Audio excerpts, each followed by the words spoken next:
ल नेपालभरिका संसारभरिका दाजुभाइ दिदीबहिनीहरू सुन्नुहोस्, महावीर पुनको अनुरोध सुन्नुहोस्। अब रामकुमारी झाँक्री सानो बहिनीले चाहिँ अब उनले चाहिँ मेरो बारेमा केही भनेकी थिइन्। अब उनलाई धेरै गाली नगर्नु, बिचरालाई चाहिँ फेरि चाहिँ अब तनाव होला। उनलाई चाहिँ माफ गर्नु, केही नभन्नु उनलाई। उनी जानिनन् त, अब भनिन्। अब बोल्नुपर्ने कुरा के हो कसो हो भन्ने कुरा नजानेपछि बोलिन्, जानिनन्। त्यसैले उनलाई चाहिँ कसैले गाली नगर्नु होला बिचरालाई। अब उनले भनेको कुरा पनि ठिकै हो क्या, म बेकुफै हो क्या। बेकुफ नभएको भए कहाँ यसरी चाहिँ नेपालमा चाहिँ आएर डुल्थे त नि। अब अहिलेसम्म जागिर गरेको छैन। यत्रो अमेरिका पढेको मान्छे, जागिर नगर्नु मान्छे बेकुफ नगरेर के हुन्छ त? अनि केही व्यापार व्यवसाय गर्न जान्दैन यो बेकुफले।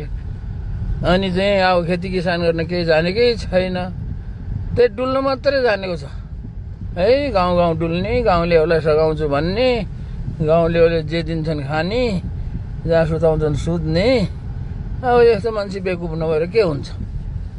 अनि अर्को कुरो, त्यत्रो सरकारले गर्नुपर्ने काम, राष्ट्रिय आविष्कार केन्द्र जस्तो अनुसन्धान केन्द्र, नवप्रवर्धन केन्द्र खोल्छु भनेर उफ्रिने त्यो बेकुफ, उहाँको बेकुफ हो त्यो चाहिँ मान्छे। अनि त्यत्रो कवाडी भएको 30 वर्षको सम्म नचलेको कवाडी कारखाना, त्यो वीरगन्जको कृषि औजार कारखानालाई किताब बेचेर चलाउँछु भन्ने मुर्दारका बेकुफ हो त त्यो जस्तो बेकुफ मान्छेलाई बेकुफ भनिन्, एकदम ठिक भनिन् है। ल हाम्रो झाँक्री बहिनीलाई कसैले केही नगर्नु है।